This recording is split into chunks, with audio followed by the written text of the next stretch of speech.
Falar depois do almoço não é fácil, né? E ouvir também depois do almoço não deve ser muito fácil, né? Realmente a gente dá vontade de dormir. Mas eu queria de entrada agradecer o convite e a oportunidade de participar do Congresso, e em especial poder trazer a minha contribuição para a temática, enfim, né, para o conteúdo desse Congresso que vocês estão realizando hoje e amanhã. Né? É uma satisfação porque nos últimos anos eu tenho trabalhado com essa temática como professor e como pesquisador. Também sou servidor público federal, vivencio vários dilemas que são de todos nós, né? Mas eu nutro pelo movimento sindical uma admiração enorme, né? Porque antes de me tornar professor e pesquisador, eu tive uma história de participação no movimento sindical nas duas áreas. Eu fui assessor de educação na Federação dos Trabalhadores da Agricultura, lá no Mato Grosso do Sul, que é o meu estado.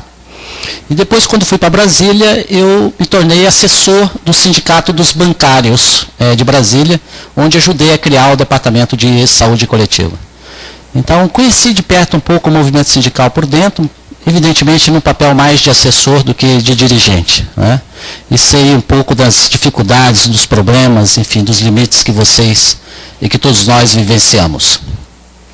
Bom, de entrada, eu queria lembrar que o que está no programa e o que foi dito hoje de manhã não está correspondendo bem, né, ao primeiro slide. Eu fiz um ajuste na temática, tá, que vocês ouviram, no sentido de produzir um alinhamento maior com o tema do Congresso, né, que está aqui nessa faixa, novas tecnologias no judiciário e o reflexo na saúde e no trabalho. Então, de ontem para hoje, eu fui ler algumas coisas, pesquisar mais um pouco sobre o sindicalismo no Poder Judiciário, vi um pouco o Congresso e vi que acho que esse título fica muito melhor e fica muito mais alinhado ao que vocês estão debatendo. Né? Bom, dito isso, eu organizei essa minha argumentação, essa minha fala, em torno de uns 30, 40 minutos. Né? Depois eu acho que vai ter a apresentação das teses e depois a gente faz um debate e uma discussão. Tá? Então, o título da minha fala é Informática, Usabilidade e Riscos para a Qualidade de Vida no Trabalho, Desafios para o Movimento Sindical. Tá? Para dar conta desse tema, né, eu estruturei basicamente 3 objetivos do ponto de vista de condução. Num primeiro momento, eu queria, muito rapidamente, falar da informática em si mesmo, o lugar dela, a importância, uma visão relativamente panorâmica, e que eu diria que é muito mais território de consenso do que de dissenso. Né? No segundo momento, eu vou falar de uma outra dimensão do uso dessas novas tecnologias da informação e da comunicação, né? Do ponto de vista da usabilidade. Ninguém discute e ninguém, em tese, contraria que a informática é útil. Mas se ela é utilizável, aí começa o território das diferenças e das divergências. Né? E, finalmente, concluirei essa minha intervenção apontando, à luz de resultados de pesquisas e de estudos nos campos, tanto das ciências do trabalho quanto da saúde, alguns desafios que eu acho que são essenciais e fundamentais dentro dessa temática. Vamos começar, então, pela informática. Né? Bom, o uso dessas novas tecnologias da informação, com destaque para a automação e em especial para a informática, isso tem em torno de 50 anos. Então, ela é relativamente recente. A gente vai pegar isso fundamentalmente a partir da década de 60 do século passado, né? E depois ela vai não crescendo, né? E vai não crescendo exatamente porque determinados setores econômicos vão utilizar essas novas tecnologias como forma de enfrentar uma crise estrutural do capitalismo. Né? Na literatura, tem sido relativamente consenso dizer que o que nós estamos vivenciando hoje é um processo de reestruturação produtiva que guarda origem na passagem dos anos 60 para os 70, em que o modo de extração da mais-valia se esgota e a crise do petróleo e um conjunto de fatores críticos, inclusive o crescimento do próprio movimento sindical, instala novos desafios e que, portanto, o modelo clássico taylorista de extração da mais-valia já não dava conta e era necessário, preciso, pensar um novo modo de funcionamento da gestão. É a partir daí, então, que se inaugura um processo que tem sido designado de reestruturação produtiva, em que as novas tecnologias da informação e da comunicação passam a ter uma centralidade estratégica. Tá? Então, ela vai ser fortemente empregada no setor fabril, em diversas áreas, e ela vai invadir o setor terciário, como a gente vai poder ver daqui a pouco, em função fundamentalmente da natureza do trabalho no setor terciário. É uma tecnologia que trata de modo automático as informações. E no setor terciário, que a gente lida fundamentalmente, o nosso insumo, a nossa matéria-prima, é fundamentalmente as informações. Então, a respeito da utilidade, que seria a primeira dimensão, há um relativo consenso, né, do papel dessas tecnologias, especialmente no plano da comunicação. E essas novas tecnologias têm invadido de modo radical nos últimos anos a vida na sociedade, a vida pessoal e o próprio mundo do trabalho. Né? Estão em diversas mídias, de diversas formas, e tem sido, portanto, um elemento de centralidade. Né? Um elemento para vocês terem uma ideia, nosso planeta tem aproximadamente 7 bilhões de pessoas, e temos 2 bilhões, né, quase 2 bilhões e meio de pessoas que já estão com acesso à internet. Hoje a internet já passou a ser certamente um canal de comunicação absolutamente fundamental. Se a gente olha ali um pouco onde é que nós estamos em termos de América Latina, né, e Caribe, nós somos o quarto. A maior presença da internet é na Ásia, depois vem a Europa, depois vem a América do Norte e finalmente o Brasil e os países da América Latina. Esses dados mostram, portanto, o lugar da informática. E ela tem um lugar essencial porque ela é dotada de alguns atributos que são fundamentais. Né?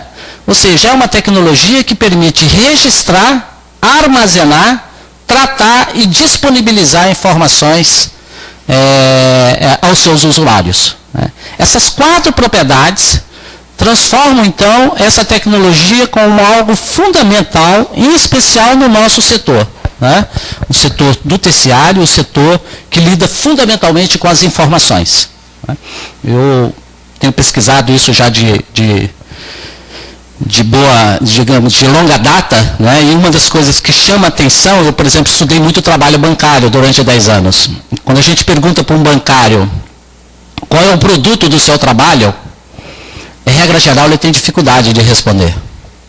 Como assim o produto do meu trabalho? Eu atendi pessoas, eu paguei um cheque, eu processei, não vejo concretamente um produto concreto, tangível, palpável, porque lida com a informação. Então, nós somos, em certa medida, operários da informação. A gente processa a informação o tempo inteiro. A gente agrega significado a essa informação. Isso dá, portanto, já de cara um impacto importante do sentido psicológico do nosso trabalho. O trabalho, de modo geral, historicamente, sempre teve como produto algo concreto, tangível, palpável. Ao cabo de um certo tempo de trabalho, o indivíduo tem um produto e ele olha o produto. Quando o produto é informação, produz-se aquilo que alguns pesquisadores têm chamado de um sentimento de trabalho vazio. E por isso que no setor terciário as relações socioprofissionais ocupam uma centralidade, um lugar importante como forma de compensar esse suposto vazio que se opera na ausência de um produto concreto. Né? E essa tecnologia, evidentemente, tem algumas funcionalidades que são absolutamente essenciais e que podem, evidentemente, ser utilizadas para diferentes fins, inclusive por lucro, para produtividade, enfim, para competitividade, para todas as coisas de mercado, que é a capacidade, a rapidez, a confiabilidade e algo programável. Né? Então, esses são os atributos, a regra geral da informática, e que tem feito dela uma ferramenta muito útil e de diferentes aplicações. Né? Ou seja, hoje ela está na base de modelos matemáticos para experimentação virtual de fenômenos, simulações diversas no campo da física, da química, da economia, da meteorologia, da engenharia, da biologia. Em certa medida tem melhorado, sob diversos ângulos, muito a nossa vida no limiar do século XXI. Né? Aplicações amplas, né, no ponto de vista do comércio, seja na robótica, seja na indústria aeroespacial, na indústria automobilística. Né? Essa tecnologia é realmente algo da nossa época. Inclusive no campo do entretenimento. Né? Os recursos que são utilizados pela informática hoje permitem a gente ter realidades que nos enganam muito, como quem deve ter visto esse filme. Né? Então, e uma das aplicações agora mais de ponta, cada vez mais presente, é a chamada realidade aumentada através da virtualidade e da realidade digital. Né? Um exemplo que eu acho que acompanha todo esse processo é a velocidade de inovação dessas tecnologias. Né? A gente olha os disquetes famosos que tinha, né, e como é que evoluiu só essa parte de armazenamento. Né? Hoje, num simples pendrive, você guarda toda a base de dados que levaram 25 anos, né, levaram décadas para serem desenvolvidas. Né? E quando a gente vai, portanto, para a aplicação dessa tecnologia no mundo do trabalho, né, em especial, a gente começa a ver que ela evidentemente tem várias vantagens. Né? Ela vai agregar celeridade, ela vai possibilitar respostas em tempo real das demandas, efetividade do processo administrativo, redução de prazos, diminuição do volume de trabalho, redução do trabalho manual e oferecimento de serviço público, né, no nosso caso em especial, de mais qualidade. Então, a informática, em tese, bem aplicada, bem utilizada, ela gera todas essas vantagens. Né? Evidentemente que ela tem muitos atributos e muitas qualidades. Né? Mas se a gente vier então para o judiciário, e aí já entrando na questão do PJE, né, que é o processamento judicial eletrônico, né? A gente vai ver que o que orientou fundamentalmente o CNJ na edição, enfim, na adoção, dentro do escopo da chamada reforma do judiciário, né, foi a perspectiva de reduzir o tempo e acelerar a decisão. Então eu puxei esse documento porque eu acho que ele é um documento de referência, intitulado Processo Judicial Eletrônico, Conselho Nacional de Justiça, que é um documento de 2010. E aí eu tenho uma curiosidade com vocês. Quem já leu esse documento, levanta o braço. Ok.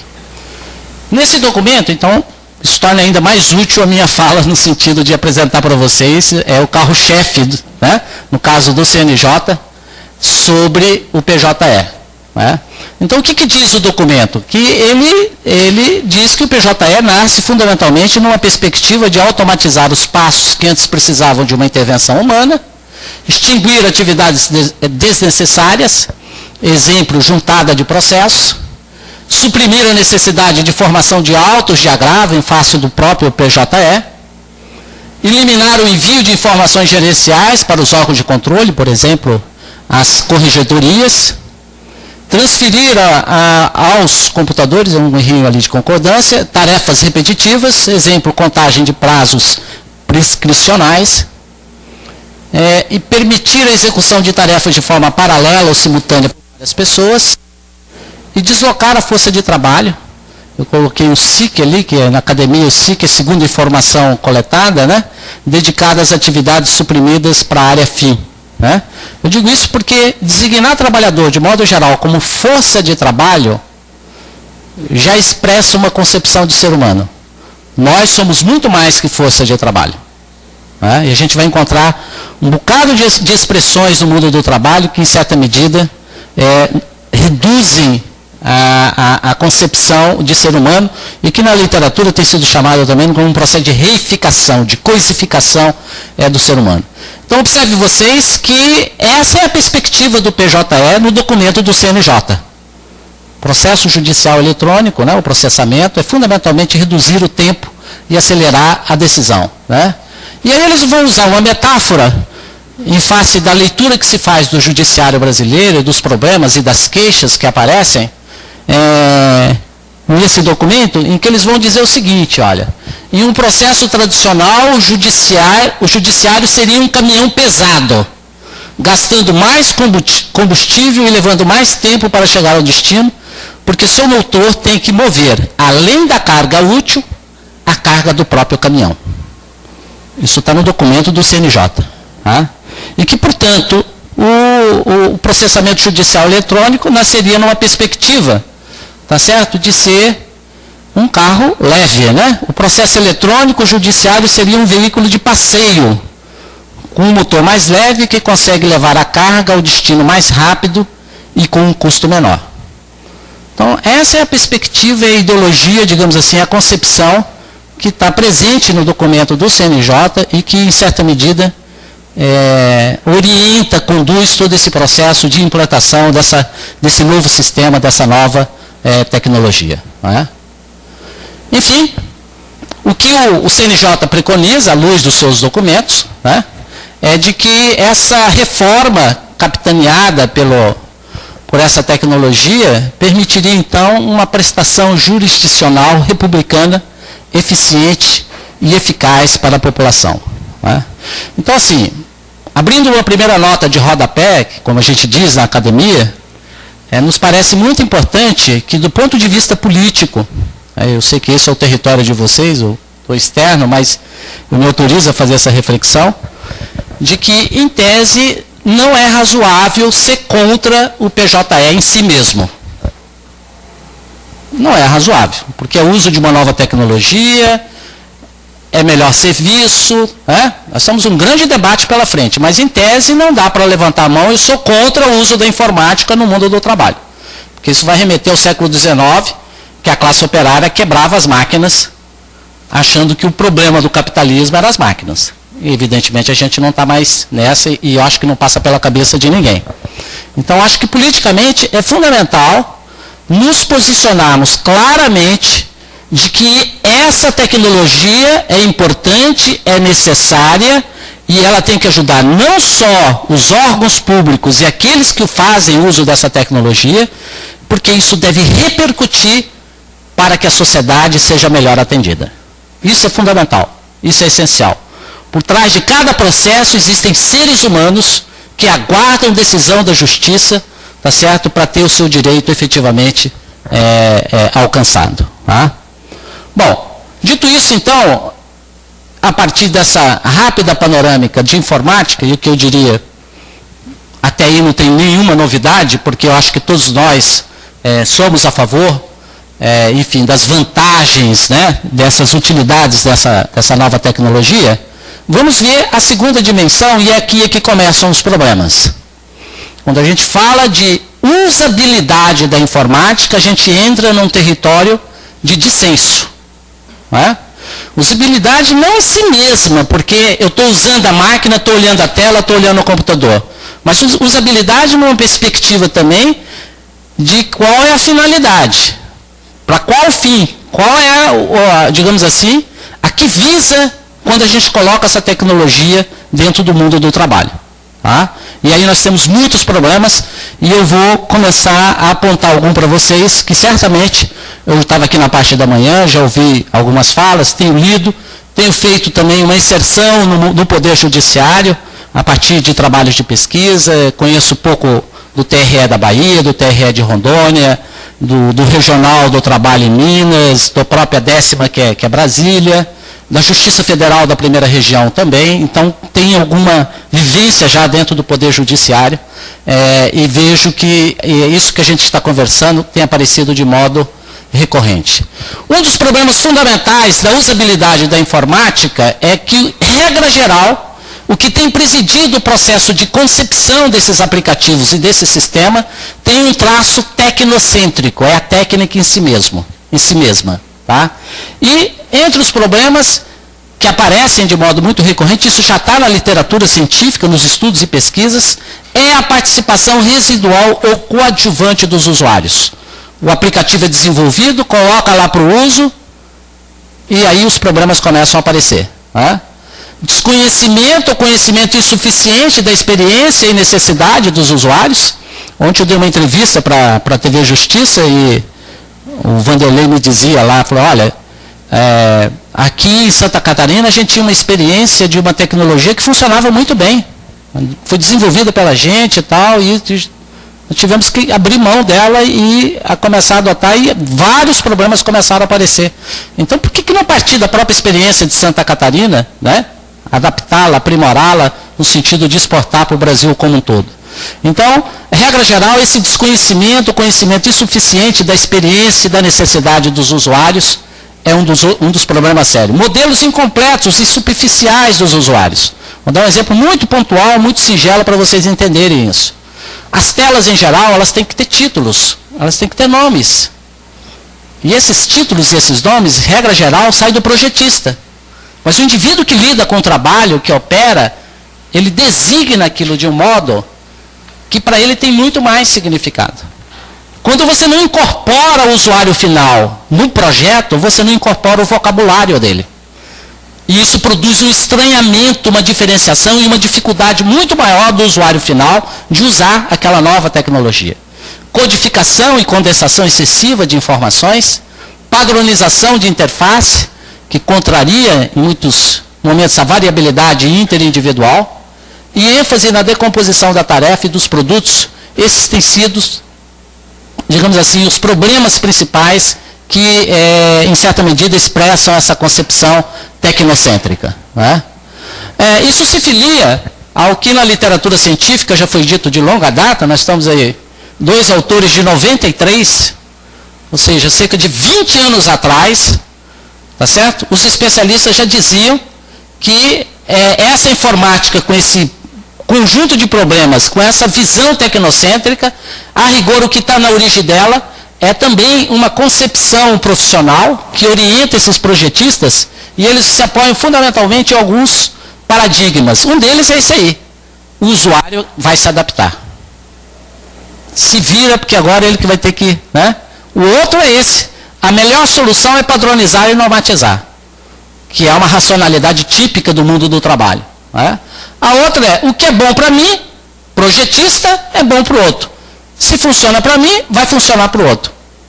E essa é uma questão absolutamente falsa, porque não considera a variabilidade. Né? E, portanto, o jeito que eu faço é como os outros fazem, que é também uma outra questão falsa. Tá? Então, são esses paradigmas do olhar tecnicista que está, regra geral, na origem da concepção desses sistemas informatizados e que vão repercutir na hora em que eles são utilizados nas situações de trabalho. Tá? Vejo aqui 2 falas interessantes, que depois que o sistema está implantado, né, os gerentes costumam normalmente construir algumas justificativas. Observe que esse é um texto de 92. Uma vez que o contrato foi assinado, os verdadeiros problemas começarão a aparecer. Nesse caso, a única coisa que resta fazer é administrar a implantação do novo programa e centrar esforços no sentido de convencer os usuários, sem, contudo, modificar radicalmente os seus modos de trabalhar. Né?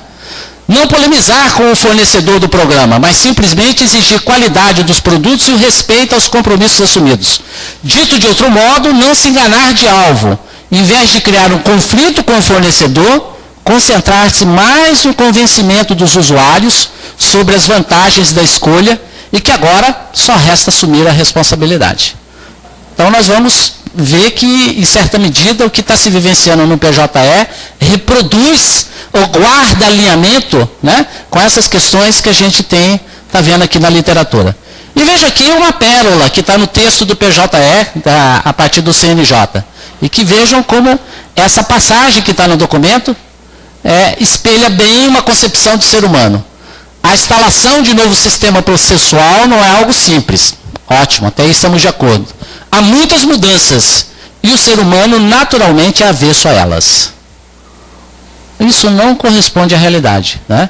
As pesquisas mostram de modo claro que os trabalhadores resistem às mudanças mais em função do como elas são feitas, de um lado, e de outro, é que elas não foram convocadas a participar de todo o processo. A resistência nasce, e a gente vê isso nas entrevistas, na pesquisa, nas pesquisas de um modo geral, um trabalhador diz assim, puxa vida, agora que eu aprendi a mexer com esse sistema, ele funciona, eu dou conta, sei fazer bem o meu trabalho. Eles vêm e estão querendo colocar um outro, eu apanhei muito para aprender a lidar com esse. Eu vou reproduzir todo o meu sofrimento com o novo? Ah, então eu não quero. Então uma resistência dessa é absolutamente legítima. E ela deriva de uma abordagem, de um modo de introdução dessas novas tecnologias. Além disso, né, eu acho que o texto do CNJ passa claramente uma ideia de ser humano que vai na contramão, tá certo, da própria natureza, né, do ser humano. Nós não somos contra, por princípio, as novidades e as inovações. O que nós devemos ter cautelas é inovações para quê, para quem e qual é o papel que eu tenho nessas inovações. Né? Então, esse modelo hegemônico de gestão do trabalho, essa que é a grande questão, que é um pano de fundo de tudo que nós estamos conversando, quando a gente fala de informática e usabilidade no contexto do PJE, né? De fato, nós temos, no contexto de uma sociedade de mercado e capitalista, um modelo de gestão que padece de algumas questões que são absolutamente fundamentais. A primeira delas, central, fundamental, é separar a concepção da execução. Aos que pensam, aos que planejam e aos que executam, que aperta o parafuso. Um colega aqui na parte da manhã, que eu não me lembro, acho que foi ele lá, ele falou assim, nós precisamos repensar a estrutura do tribunal. Ela é piramidal, né? Ela é vertical, tem uma cúpula lá em cima e tem. Isso é típico da concepção taylorista, é dividir o trabalho em caixinhas, atribuir funções, e aos que pensam, estabelece as metas, e àqueles que executam. E aí, a psicologia ensina de longa data o seguinte, todo trabalho que não convoca a inteligência humana e que não convoca a criatividade é um trabalho emburrecedor. É da natureza da psique humana criar, inventar e desenvolver-se de modo permanente. Uma organização do trabalho, uma gestão do trabalho, que divide o trabalho, que coloca em caixinhas, que torna o trabalho repetitivo em ciclos curtos, está na contramão da natureza humana. Isso sim é um modo mais radical de praticar a opressão no trabalho. Porque nós somos seres que não conseguimos não pensar. Tal qual o corpo precisa do movimento, senão ele atrofia, o cérebro funciona na mesma lógica. Então, gestão do trabalho, fundada nessa perspectiva, é uma gestão do trabalho que vai na contramão da natureza humana.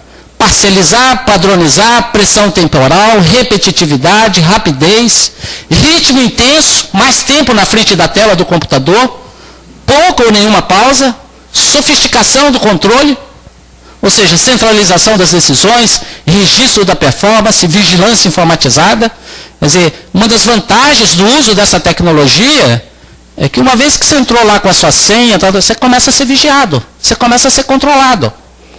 Não é? E isso já vem agora com o controle também das câmeras. Atravessou a porta do tribunal e você está sendo vigiado o tempo inteiro. É isso que, inclusive, vai intensificar o trabalho. É isso que vai repercutir negativamente do ponto de vista da própria saúde. E, portanto, esse contexto produz fundamentalmente três tipos de custos, né, de custos humanos, que são absolutamente fundamentais se a gente quiser entender o uso dessa nova tecnologia em relação à própria saúde. Primeiro é o custo físico, mas o que é o custo físico? É o uso do nosso corpo no contexto de trabalho, com a postura, o movimento, os gestos, né, que são característicos para responder adequadamente à natureza da tarefa e às exigências da situação de trabalho. Depois a chamada sobrecarga biomecânica, que é imposta pela postura, sentado, tem efeito sobre o corpo, sobretudo nas estruturas musculares do pescoço, das costas, pernas, ombros, cotovelos, punhos e mãos. O indivíduo trabalhando num posto informatizado depois de alguns anos, é a máquina que formata ele, em função da posição que ele fica, né? Ou seja, a conformação, a configuração daquele posto e da máquina tende a configurar a própria postura do indivíduo ao longo do tempo. Né? E, portanto, do ponto de vista físico, o impacto que nós temos observado são os problemas de DORT. Né? O que é DORT? Distúrbios osteomusculares relacionados ao trabalho, nas suas diversas manifestações clínicas. Né? Tenosinusite, tendinite, tensão do pescoço, cansaço corporal, apenas para citar algumas. Depois a fadiga visual. Dor de cabeça, visão dupla, irritação, lacrimação, redução da acuidade, aceleração do desgaste visual e os problemas também dermatológicos. Né? Então, isso está claramente associado, os estudos mostram isso com o layout, portanto, o arranjo do próprio posto, as exigências biomecânicas, a chamada distância entre o olho e a tela, a baixa qualidade do monitor, a duração da jornada de trabalho, a iluminação insuficiente, a qualidade do ar e a temperatura são os aspectos que vão repercutir do ponto de vista físico. O segundo tipo de custo é cognitivo. Tá? E aí nós estamos falando fundamentalmente do esforço visual, auditivo e atenção concentrada que cada servidor tem que lançar mão para detectar, decodificar, estocar, conservar, evocar e tratar as informações presentes nas situações de trabalho. Né? Para a partir daí ele planejar e tomar suas decisões. E é exatamente nessa esfera, né, que o trabalho é produtor, portanto, de um saber fazer e tem um papel estruturador do funcionamento e do desenvolvimento cognitivo. Esse é o custo cognitivo que é inseparável de qualquer trabalho humano. Né? No caso do uso da informática, nós vamos ter um trabalho intensificado nessa interação, né, supostamente, está aí com as aspas, com o diálogo com o computador. Então, há uma frequente troca de direção do olhar, dos documentos para a tela. Né? Eu não sei como é que está isso do ponto de vista do uso São duas, para piorar, então fica... Né? O olhar fica várias vezes fixado na tela por longos espaços de tempo, pois o trabalho exige mais atenção. O teclado é usado pelas duas mãos, mas com pequenos números de batidas. A atenção se deteriora após uma hora de uso intensivo, isso é muito interessante, porque isso é resultado de pesquisa. Ninguém consegue manter a atenção visual por mais de uma hora, óbvio que isso varia de pessoa para pessoa, uma regra geral a partir dos 40 minutos, por isso que é importante não ter palestra de longa duração, porque depois de 30 minutos as pessoas começam a pensar em outras coisas. O uso intensivo do mouse...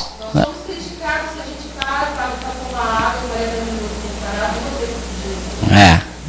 Para completar ainda, né? Micropausas, espera, ocorrem frequentemente, e é nesse contexto que as condições gerais de trabalho tornam o usuário sensível a deficiências de estações de trabalho não ergonômicas, podendo produzir efeitos nocivos, especialmente a fadiga ocular. Né?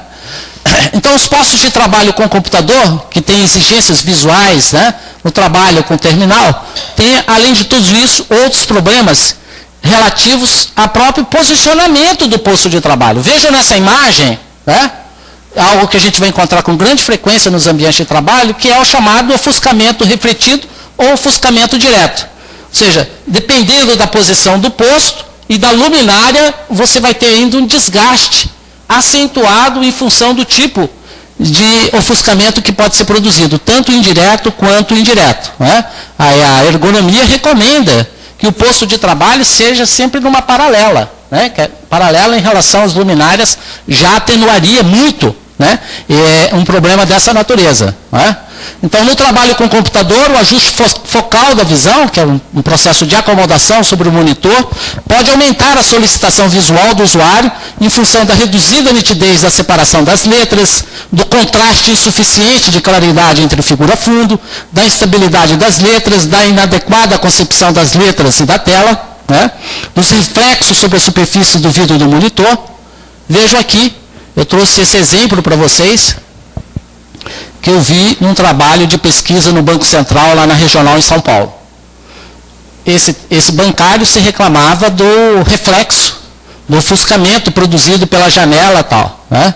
E depois de tanto reclamar, para o gestor, para o chefe e tal, e não resolverem o problema dele, o que foi que ele fez? Ele fez uma solução pessoal. Né? Ele criou um túnel com papelão, tá certo? Para poder lidar com esse problema do ofuscamento. Né? Aí a gente olha um exemplo como esse e fala assim, puxa vida, cadê o suporte, né? Cadê as condições de trabalho adequadas? Né? Agora, o que é menos mal é que o chefe pelo menos permitiu ele fazer isso. Seria muito mais grave não ter o suporte e nem sequer pensar uma solução caseira, né, pessoal, para enfrentar esse tipo de situação. Então, os impactos do custo cognitivo é a redução da autonomia, redução da criatividade, né, resolução de problemas, dor de cabeça, insônia, perda de consciência corporal, os efeitos sobre o corpo. E aqui tem algo que tem aparecido na literatura, que tem sido relatos e queixas de sonhos do tipo resolução de problemas. Todo trabalho que tem uma exigência cognitiva forte, intensa, o indivíduo tende a levar o trabalho para a cama e vai sonhar com o trabalho. Isso é relativamente já demonstrado na literatura. Eu me lembro muito bem que eu estudei trabalho bancário e vocês sabem que eu estudei trabalho do caixa bancário. O trabalho do caixa é um profissional entre zeros. Ele não pode errar, ele começa com 0 e termina com 0. Então ele passa a jornada toda com uma tensão. Será que vai haver diferença no caixa? Porque se tiver, ele tem que pagar do bolso. Né?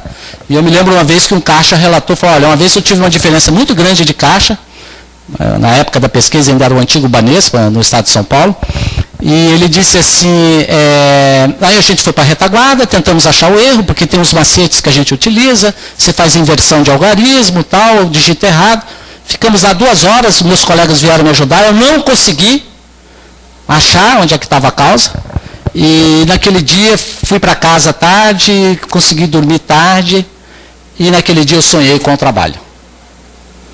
E no sonho eu refiz cada atendimento daquela jornada.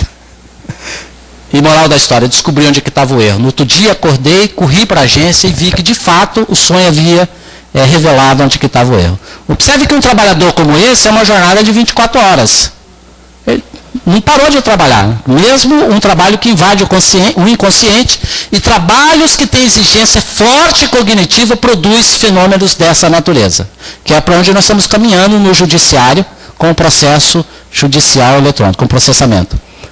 Desalfabetização, isso é um fenômeno também interessante. Mas estava lá na época dos CPDs, né? Os trabalhadores só olhavam o papel e ficavam digitando, passando aquilo numa velocidade, numa quantidade absolutamente enorme, e no final de um certo tempo eles começavam a se queixar de que não conseguiam mais ler. Toda vez que ele abria uma revista ou um livro, ele não conseguia ler porque aquilo estava associado àquelas letrinhas e os números que ele digitava. O que produzia então uma espécie de desalfabetização e, portanto, uma sensação de emborrecimento. Finalmente, o custo afetivo, que está relacionado tanto com os sentimentos de bem-estar, nas suas diversas modalidades, e os sentimentos de mal-estar, portanto, estão associados a esse contexto de uso da informática. E aqui a literatura e os estudos têm mostrado que os impactos vão aparecer sob a forma de irritabilidade, insatisfação, tensão, ansiedade, desmotivação, sentimento de tristeza e distúrbios do sono. No Serviço Público Federal, nós não temos estatísticas gerais e confiáveis, mas nós temos, a partir dos estudos que nós temos acesso, 2 grandes problemas de saúde dos servidores públicos federais. Os transtornos mentais, com destaque para a depressão, e os casos de DORT, distúrbios osteomusculares relacionados ao trabalho. Com a introdução do PJE, isso tende a agravar em função do modelo que está sendo implantado. Então é razoável que o perfil epidemiológico no Poder Judiciário nos próximos anos vão mostrar números absolutamente inquietantes se nada for feito, né? Se a gente não conseguir barrar esse processo. Né? Então, esses impactos têm um nexo com o trabalho monótono, com o tempo de resposta do sistema, o que as pessoas que usam a informática, regra geral, se queixam muito, em especial aquelas que estão numa situação de atendimento ao público. O usuário está na frente, o sistema sai fora do ar, e quem paga o pato é o atendente, né? Que é obrigado a progressão funcional limitada, empobrecimento das relações sociais. Então, um dos grandes problemas nosso, no limiar do século XXI, diz respeito exatamente à saúde que está em risco e que vai aparecer sob a forma de frustração, desmotivação, insensibilidade, embrutecimento, apatia, né, que é as pessoas que lidam com o público, lidam com pessoas e parece que perdem o sentimento. Um sentimento de despersonalização, de cansaço crônico, de exaustão emocional, os transtornos mentais, os agravos psicossomáticos, tudo isso dentro de um processo de intensificação do trabalho, onde cada vez mais o que prevalece é o culto da urgência, o culto da excelência e a sobrecarga de trabalho. Né? Na literatura internacional, nós não somos diferentes disso. O que está acontecendo no Brasil, no serviço público, aparecem diversos estudos, né? E essa tem sido as queixas principais, né? De sobrecarga, pressão temporal, né? Excesso de e-mail, né? Diversas manifestações. Para concluir, então, essa minha fala, e a partir desse cenário que eu apresentei para vocês, eu trouxe algumas questões que se colocam, portanto, ao movimento sindical. E eu creio que o grande desafio nosso é a humanização do trabalho informatizado. Isso passa pela mudança na organização do trabalho, pela participação efetiva dos sujeitos, agregação tecnológica centrada nos usuários, valorização do trabalho, reconhecimento da competência e mérito e redução da carga de trabalho. Abra a segunda nota de rodapé para chamar a atenção de algo que me parece absolutamente fundamental. Eu acho que é um grande divisor de água e que tem um impacto para o fazer sindical absolutamente essencial. O setor público tem uma diferença radical em relação ao setor privado. São duas áreas de natureza distintas e com missões absolutamente diferentes. O setor privado visa lucro, produtividade, rentabilidade, competitividade e sobrevivência no mercado. O setor público não vende sabonete. A natureza do setor público é a promoção da cidadania. Nós somos promotores da cidadania. Portanto, não há sentido importar do setor privado modos e modelos de gestão do trabalho e querer que eles funcionem dentro do setor público. Isso é um equívoco. E isso é que convoca a inteligência de todos nós a pensar um modelo de gestão do trabalho que seja aderente, alinhada com a missão do setor público. Por quê? Porque, regra geral, e eu falo aí como professor de uma universidade federal, eu, quando fiz concurso para a universidade, eles queriam saber se eu sabia dar aula ou se eu sabia fazer pesquisa. Ninguém me perguntou se eu sabia ser chefe, ou se eu tinha noção de gestão. 3 anos depois eu tinha virado chefe. Para fazer o quê? Para operar um modelo de chefia e de gestão da minha cabeça. E, regra geral, o que ocorre com as pessoas? Qual é o modelo que elas vão copiar? É o do setor privado, que é o que elas conhecem, que é o que está na mídia, que está no imaginário. Então, no setor público, a gente tem um problema muito sério, que é exatamente essa distinção fundamental, e, em especial, desvio de função. O movimento sindical precisa cada vez mais debater e colocar essa questão como uma questão fundamental. O indivíduo faz concurso e vira chefe. O juiz vira diretor do fórum. O professor vira reitor.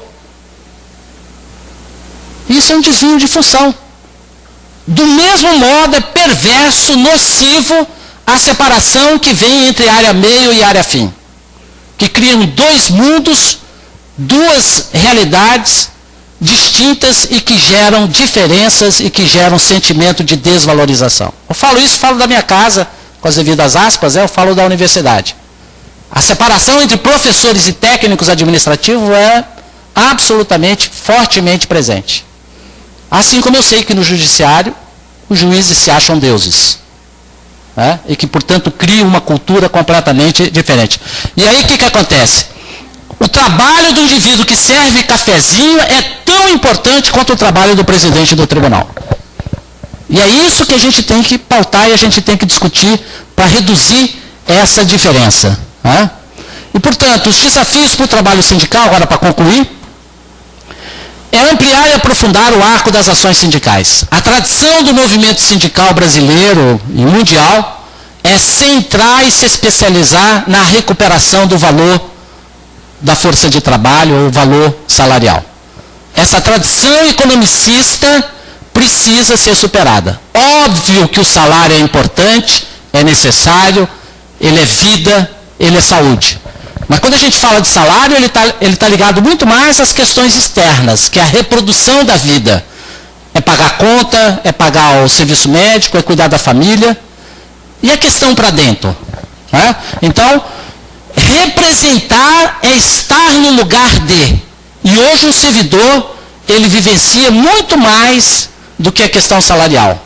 O posto de trabalho dele às vezes não é o melhor, a organização do trabalho às vezes é burra, as regras, rotinas e procedimentos não são as melhores, ele não é reconhecido, ele é vítima de assédio moral, como nós vimos aqui hoje, vários depoimentos. Né? E o que o sindicato, do ponto de vista da sua competência, se representar é estar no lugar de, tem concretamente como forma de investimento. Então, ampliar e aprofundar o arco de ações sindicais, para além, né, eu vejo o documento de vocês, eu vejo que várias questões estão apontadas. Né? Vai desenvolver uma competência que vai além do denuncismo e do bom cálculo de como recupera o salário. Um bom dirigente sindical tem que explicar para a categoria o que é burnout, o que é esgotamento profissional. Né? Aí até recuperei um texto do próprio Paulo, que eu vi aqui na tese, né? Coloca lá, ganhar melhor para quê? Para comprar mais remédios? Vejo então o próprio limite da questão salarial. Né? Investir fortemente na formação sindical. Os dirigentes sindicais precisam estar qualificados, teoricamente e metodologicamente, de como é que se enfrenta a questão trabalho e saúde. Né?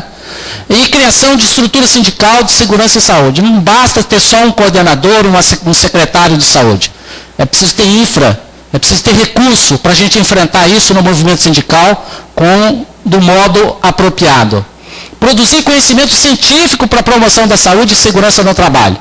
A gente faz melhor o trabalho sindical se tiver ancorado em pesquisas confiáveis, conhecimento da categoria. Por exemplo, fizer uma pergunta aqui, qual é o perfil epidemiológico de quem trabalha no Judiciário Federal Brasileiro? Do que eles adoecem mais? Alcoolismo, depressão, principalmente isso, problema cardíaco e problema de atlose. Isso sai da onde? Isso você está tirando, você está falando? Eu estou tirando, eu como representante também. Trabalhei com esse cara. Então, ou seja, você tem uma experiência, uma vivência que te autoriza a dizer isso, mas nós precisamos conhecer isso cientificamente, tá certo? Do ponto de vista da categoria como um todo, para ver e confirmar isso que você fala, que certamente existe, mas entender a distribuição, o peso e como é que isso aparece na categoria de um modo geral. Tá? Realizar diagnósticos periódicos para reformular e formular políticas e programas de qualidade de vida no trabalho. E quando eu falo de qualidade de vida no trabalho, não estou falando de massagem, tai chi chuan, estou falando de qualidade de vida no trabalho de natureza sustentável. Né? Já escrevi muito sobre isso. O que tem hoje qualidade de vida no trabalho é um ofurô corporativo, não é propriamente coisa séria. Né? Estabelecer parcerias com os organismos públicos, nacionais e internacionais. Dizia isso lá na mesa, né? Eu estou na universidade, eu estou no campo da pesquisa, mas a Fundacentro tem gente, tem técnicos comprometidos com o movimento sindical, com os trabalhadores que podem nos ajudar. A OIT também nós precisamos acionar, nós precisamos criar uma rede, tá certo, em que a gente possa trabalhar juntos, porque a rigor nós estamos no mesmo barco. Né? Criar e fomentar redes intersindicais e populares na web, né? Na temática trabalho, saúde e segurança, a colega enfatizou muito aqui a questão do Facebook, e a gente tem que colocar essa informática ao nosso serviço, né? E, finalmente, formular um novo modelo de gestão do trabalho para o setor público. Não dá para ser um setor, uma gestão do trabalho ancorada, fundada em valores e práticas que vêm da iniciativa privada. Mas precisamos formular, não adianta ficar só denunciando e se queixando, como outra colega fala que não vamos ser os chorões, né? Nós precisamos colocar a nossa inteligência, a nossa expertise para formular isso e a gente poder ter uma interlocução muito mais qualificada com os tomadores de decisão. Eu queria, portanto, chamar a atenção de que todas as coisas que eu falei aqui, em certa medida, estão em duas publicações. Esse livro, Qualidade de Vida no Trabalho, uma abordagem centrada no olhar dos trabalhadores, que já está na segunda edição. O sindicato comprou alguns exemplares, né? Vai distribuir aqui para vocês. E depois esse que saiu agora, foi publicado esse ano, que é um livro que eu organizei, que é Qualidade de Vida no Trabalho, Questões Fundamentais e Perspectivas de Análise e Intervenção, que foi do 2º Congresso de Qualidade de Vida no Trabalho no setor público brasileiro, que aconteceu agora em Brasília. Essas são as duas referências. Eu queria agora sim, de fato, terminar, prometo, fazendo para vocês uma reflexão. Né? Eu acho que uma das questões fundamentais para a gente e vital é o resgate da estima e do orgulho de ser servidor público no Brasil. Nesse sentido, eu queria concluir essa minha fala saudando todos vocês do Congresso com uma passagem poética de um ex-servidor público mineiro que nos provoca a pensar sobre o que fabricamos no serviço público. Né? Na poesia intitulada Ciência Industrial, publicada na obra Boitempo, esse ex-servidor público mineiro escreveu, abre aspas, que fabricas tu? Fabrico chapéu feito de indaiá. Que fabricas tu? Queijo, requeijão. Que fabricas tu? Bolo de feijão. Que fabricas tu? Geleia da branca e também da preta. Que fabricas tu? Eu faço garapa. Que fabricas tu? Sou da rapadura. Fecha aspas. Então, parafraseando esse trecho da poesia do ex-servidor público mineiro, que se chama Carlos Drummond de Andrade, nos cabe perguntar, e tu, servidor público, o que fabricas tu? Mantendo a toada do Drummond, creio que uma boa resposta dos servidores certamente seria nessa linha. Abre aspas, eu cuido dos outros, zelo pela saúde, pela educação, pela segurança pública, ajudo na promoção da seguridade social, contribuo para o desenvolvimento econômico, comercial, científico e tecnológico do Brasil, protejo as riquezas naturais do país, promovo justiça para a sociedade, ajudo a preservar nosso patrimônio histórico, artístico e cultural, facilito a mobilidade de pessoas, de bens e mercadorias, trato da comunicação, aproximando pessoas, viabilizo o processo de escolha democrática de nossos governantes, ajuda a contar quantos somos, onde estamos, o que fazemos, cuido da defesa nacional e das relações do nosso país com outros povos e países. Em uma só palavra, o que eu fabrico mesmo chama-se cidadania. Sou, portanto, um operário da cidadania e disso tenho muito orgulho, pois bem sei que ajuda a tornar o Brasil um lugar melhor para se viver. Fecha aspas. Muito obrigado.